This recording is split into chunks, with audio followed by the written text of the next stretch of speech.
السلام علیکم ورحمۃ اللہ وبرکاتہ۔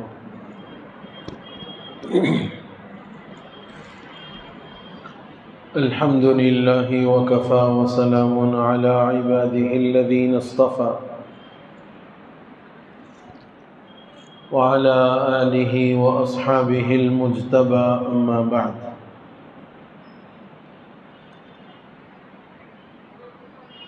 عن علی رضی اللہ تعالی عنہ قال قال رسول اللہ صلی اللہ علیہ وسلم اذا فعلت امتی 15 خصلة حل بها البلاء قیل وما هي یا رسول اللہ قال اذا اتخذ الفیء دولا والامانة مغنما والزکاة مغرما واکرم الرجل مخافة شره وأطاع الرجل زوجته وعق أمه وبر صديقه وجفى أباه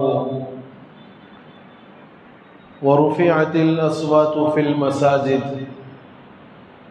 أو كما قال صلى الله عليه وسلم۔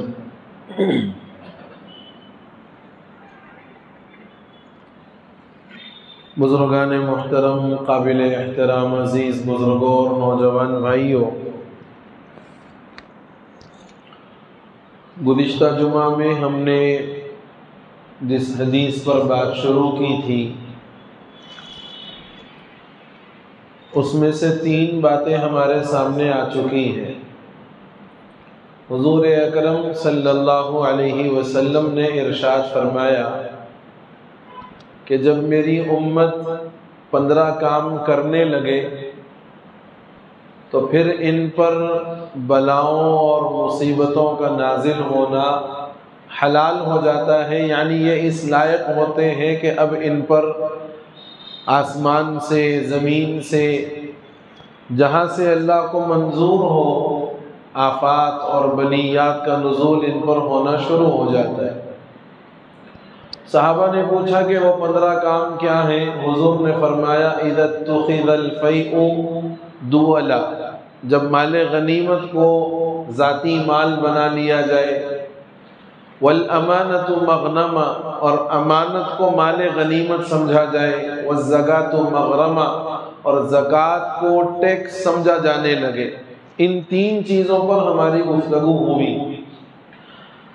آگے اللہ کے رسول علیہ السلام نے جو 4تھی بات ارشاد فرمائی، فرمایا وَأُكْرِمَ الرَّجُلُ مَخَافَةَ شَرِّهِ، قرب قیامت میں ایسا بھی دور آئے گا اور یہ علامت ہوگی قیامت کی کہ انسان کی عزت کی جائے گی تو اس کے شر سے بچنے کے واسطے کی جائے گی۔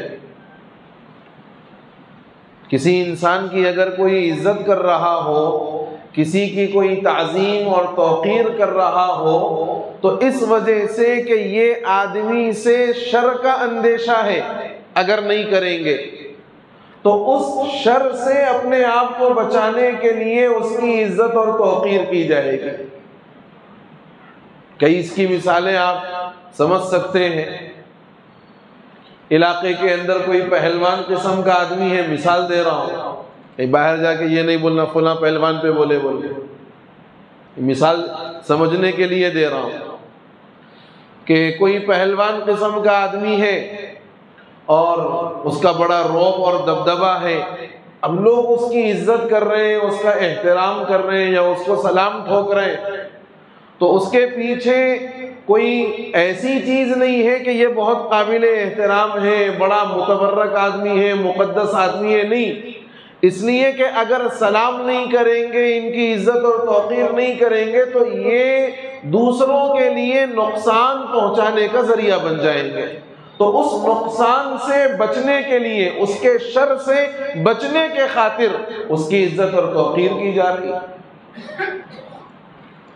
سیاسی پارٹیوں کے جو لیڈران ہوتے ہیں ان کی عزت کا بھی یہی حال ہے، محض اس لیے کہ بھائی اگر نہیں کریں گے تو کسی نہ کسی مسئلے میں پھنسا دیں گے، یا ہمارا اگر کوئی کام ہوگا تو وہ کام نہیں کریں گے یا نہ ہونے نہیں دیں گے۔ اس لیے اس شر سے بچنے کے لیے اور ان سے متوقع جو ان کی شرارت ہے اس شرارت سے بچنے کے لیے آدمی اس کی عزت کرے گا. دل سے کوئی عزت نہیں ہے، بس زبانی جمع خرچ کے لیے الفاظ ادا کرنا ہے. اس دور میں ایسی چیزیں بہت عام ہیں. نہ صرف یہ کہ بہت عام ہے، بلکہ خاندان قبیلے میں بھی اگر کسی کی عزت اور توقیر ہے تو محض اس لیے کہ اس کے شر سے بچنا ہے. ایسا کئی جگہوں پر ہے، آپ نے دیکھا ہوگا، آپ کا اپنا مشاہدہ ہے. حضور نے فرمایا یہ عمل کہ کسی کے شر سے بچنے کے لیے اس کی عزت کی جانا، یہ انسانوں کے کردار سے ظاہر ہونے والا وہ عمل ہے جو قرب قیامت کے اندر ہوگا. آج یہ عمل اور یہ مزاج لوگوں میں عام ہے. محض شر سے بچنے کے خاطر، کسی کے شرارت سے بچنے کے خاطر اس کی عزت ہے، باقی دل کے اندر کوئی جذبہ احترام نہیں ہے. آگے فرمایا اللہ کے رسول علیہ السلام نے پانچویں چیز، وَأَطَاعَ الرَّجُلُ زَوْجَتَهُ وَعَقَّ أُمَّهُ، کہ آدمی اپنی بیوی کی اطاعت اور فرما برداری کرے گا اور اپنے ماں کے ساتھ بدسلوکی کرے گا. یہ ایسا مسئلہ ہے جو کہانی گھر گھر کی ہے. اس پر مزید کچھ اور بولنا یا اس پر معاشرے کی صورتحال پر کچھ لب کشائی کرنا، میں سمجھتا ہوں کہ ہر آدمی اس سے بخوبی واقف ہے. اطاع الرجل زوجته وعق امه، انسان اپنی بیوی کا مطیع اور فرما بردار بن جائے گا لیکن اپنی ماں کا نافرمان بنے گا. اس وقت میں ہے یہ مزاج. نہ صرف یہ کہ مزاج بلکہ ایک عمومی فضا بنی ہوئی. نہ آنے والی پہلے سے تربیت یافتہ ہے، آنے والی پہلے سے کوئی تربیت یافتہ نہیں ہے، اور مزاج اور ماحول ایسا ہوتا جا رہا ہے کہ زن مریدی سب سے بڑی چیز سمجھی جا رہی ہے. اور معاشرے کا بڑا عجیب مسئلہ ہے کہ اگر بیٹی اپنے داماد کے ساتھ خوش ہے تو سارا گھرانہ خوش ہے، لیکن بہو اپنے بیٹے کے ساتھ خوش ہے تو یہ دونوں کا غلام ہو گئے. بیٹی اگر خوش ہے داماد کے ساتھ، داماد کی بڑی تعریف، بڑا اچھا آدمی ہے، بڑا جو ہے سکون میں رکھنے والا ہے، وہ فلاں ہے.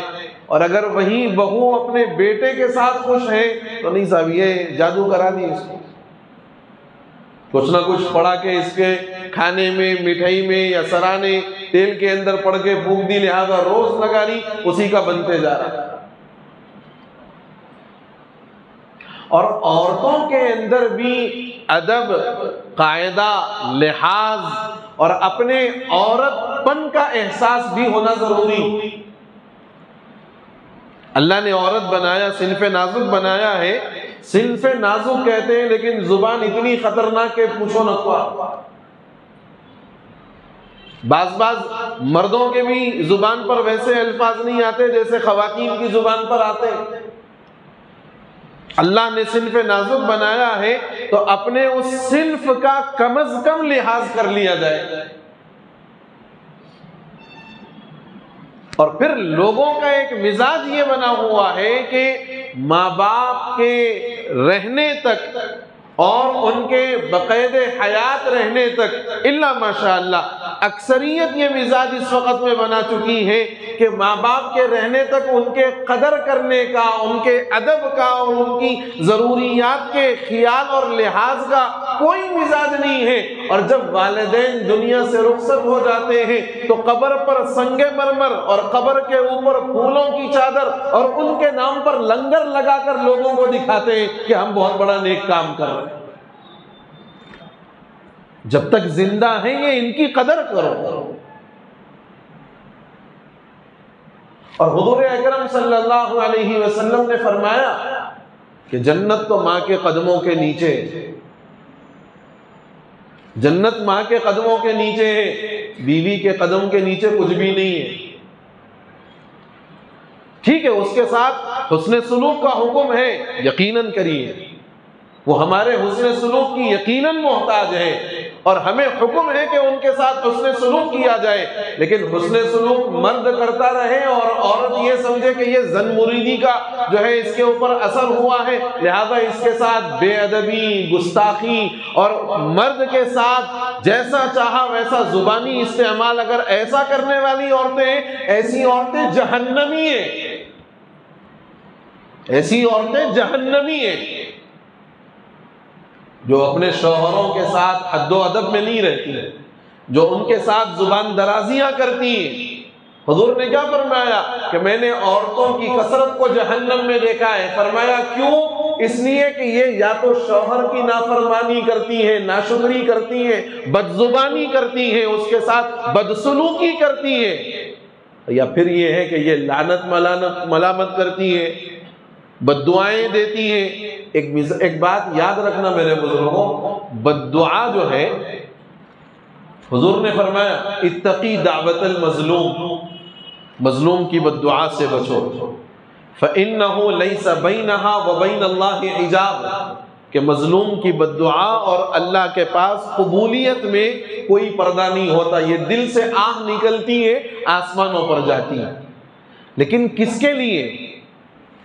بد دعا بھی اسی وقت عند اللہ قبول ہوتی ہے کہ جس کے لیے وہ جملہ یا وہ آہ نکلی ہے واقعتاً وہ اس کا اہل بھی ہو، واقعتاً اس نے ایسا ظلم بھی کیا ہو کہ جس کی وجہ سے تمہاری زبان اور تمہارے دل سے وہ آہ نکلی ہے۔ تم خود اپنے آپ کو نشان ملامت بناؤ، اور تم خود اپنے آپ کو اس لائق بناؤ کہ تم اس کی نگاہ میں گر جاؤ، اور پھر خود گرنے کے بعد اپنے عمل کی وجہ سے اس کو بد دعا دو، تو پھر وہ آسمان پر جاتی ہے اور دیکھتی ہے کہ جس کے لیے آئی ہے وہ اس کا اہل بھی ہے یا نہیں ہے۔ اگر ہے تو اس پر اترتی ہے، نہیں ہے تو تم پر اترتی ہے جو تم بد دعا دیتے ہو۔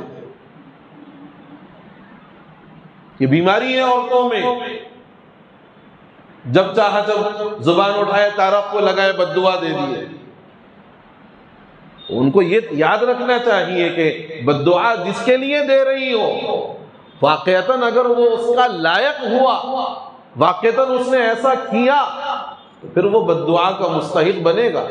لیکن اگر وہ نہیں ہے ویسا، اور اس نے وہ عمل اور وہ کردار نہیں اختیار کیا، تم اپنے ایگو کے سیٹسفیکشن کے لیے یہ کام کر رہے ہو، تو یاد رکھنا وہ بد دعا تم پر اترے گی یا تمہاری اولاد پر اترے گی۔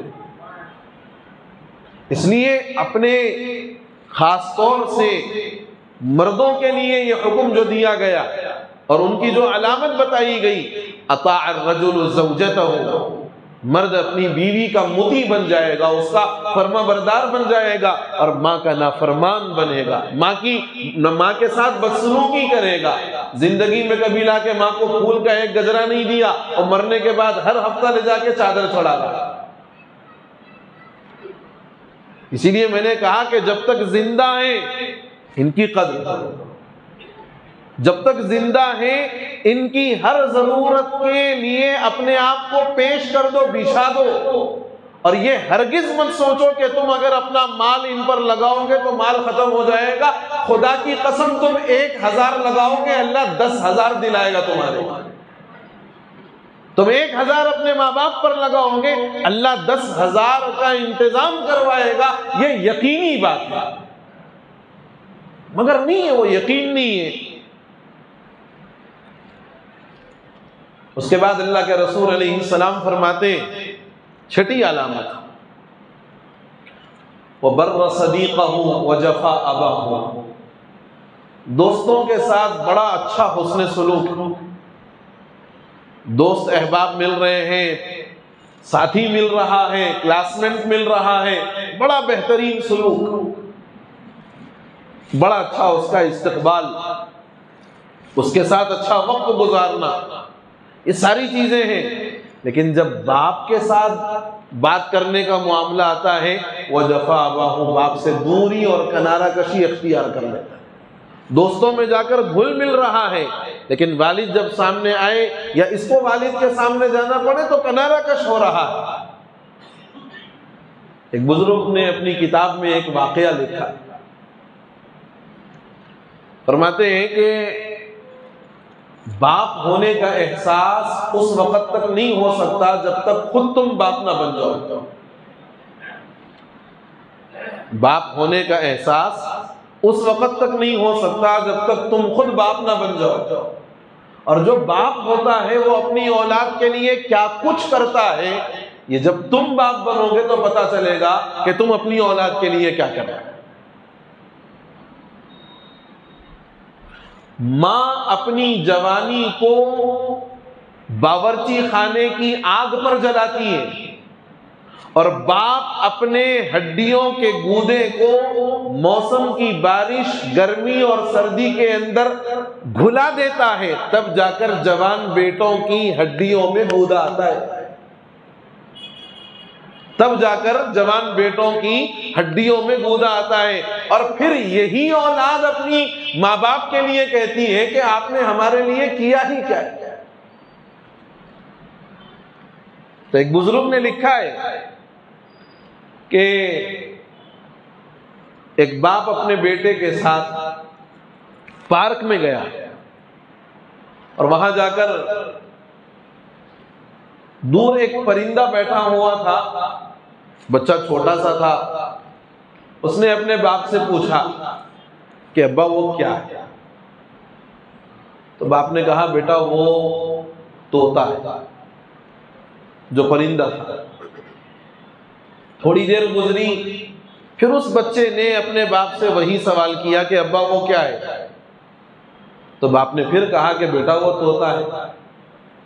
سوال در سوال تقریباً 25-30 مرتبہ 10 سے 15 منٹ کے درمیان میں ہر تھوڑی دیر میں اس بچے نے اپنے باپ سے سوال کر لیا کہ ابا وہ کیا ہے، اور باپ نے ہر مرتبہ مسکرا کر یہ جواب دیا اور اس کو سمجھاتے ہوئے کہا کہ بیٹا یہ طوطا ہے۔ بات آئی گئی ختم ہو گئی، لیکن جب باپ جوانی سے بڑھاپے پر پہنچا اور بیٹا بچپن سے جوانی پر آیا، تو ایک مرتبہ باپ نے اپنے بیٹے سے کہا کہ میاں آج ارادہ ہے کہ ہم اس پارک کو گھوم کر کے آئیں جہاں آپ کو ہم بچپن میں لے جایا کرتے ہیں۔ تو بیٹے نے بڑی ہی شکستہ دلی کے ساتھ کہا کہ مجھے کام ہے، مجھے وقت نہیں ہے۔ تو باپ نے اصرار کیا کہ نہیں بیٹا آج میری طبیعت چاہ رہی ہے کہ جائیں۔ تو بہرحال بیٹے نے خواہی نہ خواہی اپنے والد کو اس پارک میں تفریح کے لیے لے گیا، اور اتفاق یہی ہوا کہ جہاں بچپن میں وہ باپ اور بیٹا بیٹھتے تھے وہیں اس کے باپ نے کہا کہ بیٹا یہاں ہمیں بٹھا دو، یہاں ہماری ویل چیئر کو روک دو۔ تو بیٹے نے ویل چیئر کو روک دیا۔ کچھ دیر کے بعد اتفاق کہ ایک پرندہ آیا اور تھوڑی دور کے فاصلے پر وہ پرندہ بیٹھ گیا۔ تو اب باپ نے اپنے بیٹے سے کہا کہ بیٹا مجھے تھوڑا سا دھندلا سا نظر آ رہا ہے، وہ سامنے کیا ہے؟ تو بیٹے نے کہا کہ ابا وہ طوطا ہے، پرندہ ہے۔ تھوڑی دیر کے بعد باپ نے دوبارہ سوال کیا کہ بیٹے وہ دور جو بیٹھا ہوا ہے وہ کیا ہے؟ تو بیٹے نے تھوڑی سی خفگی کے ساتھ، ناراضگی کے ساتھ کہا کہ کہا تو ہے ابھی کہ وہ طوطا ہے۔ دوسری مرتبہ، تیسری مرتبہ باپ نے پھر سوال کیا، تو تیسری مرتبہ بیٹے کی زبان سے ایک جملہ نکلتا ہے۔ بیٹا کہتا ہے کہ ابے بڈھے سمجھ میں نہیں آتا، بولا طوطا ہے، کتنی مرتبہ بولا؟ تو باپ کی آنکھوں سے آنسو جاری ہوئے، اور باپ نے اپنے بیٹے سے کہا کہ بیٹے آج سے 25 سال قبل جب تم چھوٹے سے تھے اور تم نے ہمیں 15-20 منٹ کے اندر 25 مرتبہ یہ سوال کیا کہ وہ کیا ہے، ہم نے ہر مرتبہ تمہیں خوشی کے ساتھ ہنستے اور مسکراتے ہوئے تمہیں سمجھاتے ہوئے کہا کہ بیٹا یہ فلانا پرندہ ہے۔ آج ہمارا 3 مرتبہ سوال کرنا تمہیں اتنا مشکل لگ گیا اور اتنی تمہیں تکلیف ہو گئی کہ تم نے ہمیں اپنے والد ہونے کے مرتبے کو بھی ختم کر دیا اور ہمیں بڈھے کے نام سے یاد کیا۔ فرمایا قرب قیامت میں یہ حالات پیدا ہوں گے، اور یہ وہ علامات ہیں قیامت کی جو لوگوں کے کردار سے ظاہر ہوں گی۔ اور علماء اور حکماء لکھتے ہیں کہ ماں باپ کے ساتھ تمہارا کیا ہوا قرض ہے، جو کچھ تم ماں باپ کے ساتھ کرو گے وہ تمہارا قرض ہے، اور وہ قرض تمہیں اسی دنیا میں چکا دیا جائے گا۔ جیسا تم اپنے ماں باپ کے ساتھ کرو گے یہ گویا تم نے قرض دیا، اور اس قرض کا بدلہ تمہیں دنیا ہی میں مل جائے گا۔ اگر حسن سلوک کیا ہے تمہاری اولاد حسن سلوک کرے گی، اور اگر تم نے اپنے ماں باپ کے ساتھ بدسلوکی کی ہے تو تمہاری اولاد لازماً وہ بدسلوکی کرے گی، لازماً وہ بدسلوکی کرے گی۔ اس لیے اللہ کے رسول علیہ السلام نے فرمایا کہ قرب قیامت میں اپنے دوستوں کے ساتھ تو وقت دینا انسان کے لیے آسان ہوگا، خوشی کے ساتھ وقت دے گا اپنے دوستوں کو، ان کے آنے پر پارٹیز کرے گا، ان کے آنے پر ان کے ساتھ دور باہر جائے گا، لیکن باپ کی دوائی لانے کے لیے اس کے جیب میں پیسے نہیں ہوں گے، باپ کی ضروریات کا خیال کرنے کے لیے اس کے پاس رقم نہیں ہوگی۔ فرمایا یہ قرب قیامت میں امت کے کردار ایسے بن جائیں گے کہ وہ دوسروں کو تو قریب کرنا چاہیں گے لیکن جو ان کے اپنے قریبی ہیں ان کو دور کر دیں گے۔ اس کے بعد اللہ کے رسول علیہ السلام نے 7ویں علامت جو اس حدیث کے اندر ارشاد فرمائی ہے، فرمایا وَارْتَفَعَتِ الْأَصْوَاتُ فِي الْمَسَاجِدِ، مسجدوں کے اندر آوازیں بلند ہوں۔ اللہ کے رسول علیہ السلام کا جو دور مبارک رہا ہے اس دور مبارک میں صحابہ کرام مسجد نبوی کے اندر بیٹھتے، اور مسجد نبوی صرف مسجد نہیں تھی، مسجد نبوی مسلمانوں کے لیے پارلیمنٹ ہاؤس تھا، ہر چیز وہاں سے ہوتی تھی، لشکر وہاں سے بھیجے جاتے تھے، تعلیم اور تبلیغ کے لیے قافلے وہاں سے نکلتے تھے، لوگوں کے فیصلے وہاں پر ہوتے تھے، جو لوگ جنگوں کے اندر قیدی بن کر آتے ہیں ان کو رکھنے کا نظام وہاں پر ہوتا تھا، ایسی کئی ساری چیزیں تھیں۔ تو مسجد نبوی صرف مسجد نہیں تھی، وہ مسلمانوں کے لیے پارلیمنٹ ہاؤس تھا، ہر چیز کے فیصلے ہوتے تھے۔ حضور اکرم صلی اللہ علیہ وسلم کے دور میں مساجد صحابہ کے لیے مدرسے بھی تھے، درسگاہیں بھی تھیں، صحابہ اپنے آپس میں سوال جواب جو ہوتا تھا وہ کرتے تھے۔ تو بعض مرتبہ صحابہ کرام رضوان اللہ علیہ مجمعین کسی مسئلے پر گفتگو کر رہے ہیں اور آوازیں بلند ہو گئی، ایک مسئلہ آیا زیر بحث، اس میں ایک کی ایک رائے ہوئی، دوسروں کی دوسری رائے ہوئی، تیسروں کی تیسری رائے ہوئی، اور اس طریقے سے رائیں مختلف ہونے کی وجہ سے کچھ آوازیں بلند ہو گئی۔ اللہ کے رسول صلی اللہ علیہ وسلم اپنے حجرے میں آپ باہر تشریف لائے، فرمایا یہ کیا آوازیں ہیں جو مسجد کے اندر میں سن رہا ہوں، یہ کس قسم کی آوازیں ہیں؟ صحابہ نے فرمایا کہ ہم لوگ تقدیر کے مسئلے پر، مقدر کے مسئلے پر ہم لوگ آپس میں ایک دوسرے سے بات چیت کر رہے تھے، آوازیں بلند ہو گئی۔ حضور نے فرمایا مسجدوں کے اندر آوازوں کا بلند ہو جانا یہ قرب قیامت کی علامت، وارتفعت الاصوات فی المساجد، کہ مسجدوں کے اندر آوازیں بلند ہوں گی۔ اگر ہم مسجد میں عبادت کے لیے آئیں، فرمایا عبادت بھی اس انداز سے کی جائے کہ وہ عبادت کا اخفا ہو اور اس عبادت کے کرنے والے آپ ہیں اور اللہ کے لیے کر رہے ہیں، آپ کو معلوم ہو اللہ کو معلوم۔ اب مسجد کے اندر دنیاوی گفتگو ہونا اور دنیاوی چیزوں سے متعلق بات چیت ہونا، فرمایا یہ حبط عمل کا ذریعہ ہے، نیکیوں کے ختم کر دینے کا ذریعہ ہے، مسجد کے اندر دنیاوی گفتگو کرنا، اور اسی طرح کسی قسم کی کوئی ایسی گفتگو جس میں آوازیں بلند ہو جائیں اور ایک دوسرے پر آواز کی بلندی محسوس ہونے لگے، فرمایا یہ عمل قرب قیامت کی نشانی ہے۔ اس لیے مسجد کے متعلق فرمایا کہ جب مسجد میں آؤ تو بڑے باادب بن کر کے آؤ، اور یہ تصور کر کے آؤ کہ مجھے اللہ کی بارگاہ میں انتہائی باادب بن کر جانا ہے، اور میرا کوئی عمل ایسا نہ ہو جو اللہ کی گھر کے اور اللہ کی مسجد کے تقدس کے خلاف ہو۔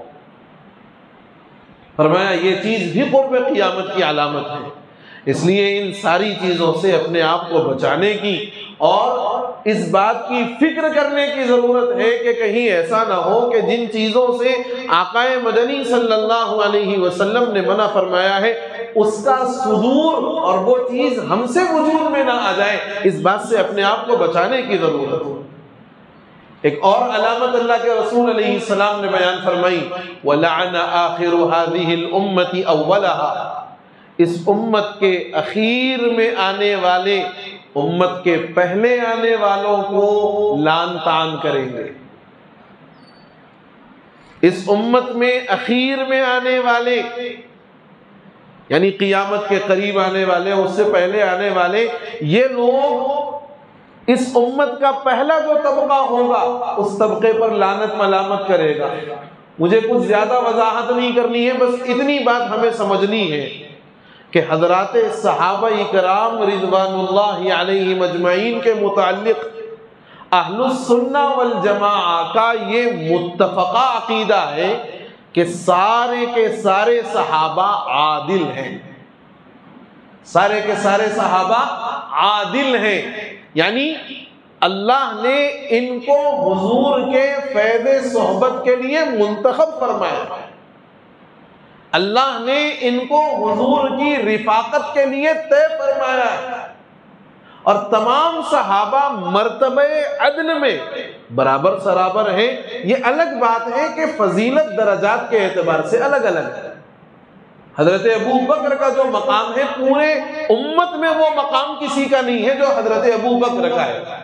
حضرت ابو بکر کے بعد حضرت عمر، حضرت عمر کے بعد حضرت عثمان، حضرت عثمان کے بعد حضرت علی رضی اللہ عنہ اجمعین، اور اسی طریقے سے دیگر صحابہ عشرہ مبشرہ ہیں اور دیگر صحابہ ہیں۔ تو میرے بزرگوں، حضرت معاویہ رضی اللہ تعالی عنہ یہ بھی صحابی رسول ہیں، یہ کاتب وحی ہیں۔ حضور پر جو قرآن نازل ہوتا تھا آپ اپنے ہاتھ سے لکھتے تھے، اور فرمایا میری امت میں سب سے زبردست مدبر اور سب سے بہترین سیاست کو جاننے والے اگر کوئی ہے تو وہ حضرت امیر معاویہ رضی اللہ عنہ۔ ان کا حضور سے جو ہے سالے بہنوئی کا بھی رشتہ ہے۔ حضرت ام حبیبہ رضی اللہ عنہا جو حضور کی زوجہ مطہرہ ہیں، حضرت امیر معاویہ رضی اللہ عنہ کی بہن ہے۔ آج امت کا ایک چھوٹا سا ہی طبقہ، لیکن کیا اس کو اس بات کی جو ہے مجال ہو سکتی ہے کہ وہ اپنی گندی اور ناپاک زبان سے حضرت امیر معاویہ رضی اللہ عنہ کے بارے میں کچھ کہے؟ ایک طبقہ ایسا ہے جو آہستہ آہستہ بڑا ہوتا جا رہا ہے، جو بغض معاویہ، حب علی کے نام پر بغض معاویہ کو پال رہا ہے۔ صحابہ کے درمیان جو مشاجرات ہوئے ہیں، ان کے درمیان جو آپس میں سیاسی نقطۂ نظر سے جو اختلاف ہوا ہے وہ فیما بینہ و بین اللہ ہے، اس کے اور اللہ کے درمیان میں، صحابہ اور اللہ کے درمیان میں ہے۔ ہما اور شما، مجھے اور آپ کو بلکہ امت کے کسی آدمی کو اس بات کی اجازت نہیں ہے کہ اس سلسلے میں کسی ایک کے حق پر ہونے یا کسی ایک کے ناحق کے اوپر ہونے کا ہم فیصلہ کر دیں۔ ہم اس کے نہ مجاز ہیں نہ ہمیں اس کی اجازت ہے۔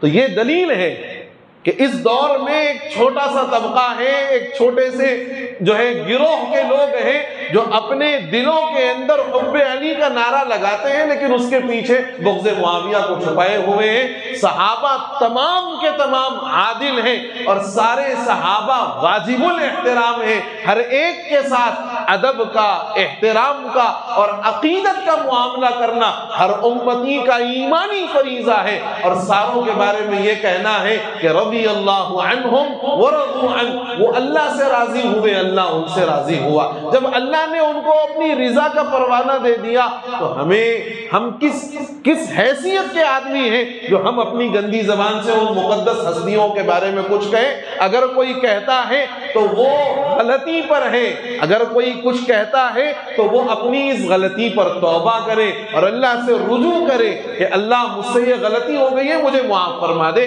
ہر مسلمان کو تمام صحابہ کا احترام کرنا از حد ضروری ہے۔ یہ چند علامات تھیں جو انسانی کردار سے متعلق ہیں، انشاءاللہ آئندہ اس پر مزید بات ہوگی۔ اللہ سے دعا ہے کہ اللہ تعالیٰ مجھے آپ کو جو علامات بتائی جا رہی ہیں، اللہ ہمیں ان ساری علامتوں سے اور پوری امت مسلمہ کو ان سے بچنے کی پوری توفیق نصیب فرما دے۔ آمین یا رب العالمین۔ وآخر دعوانا ان الحمد للہ رب العالمین۔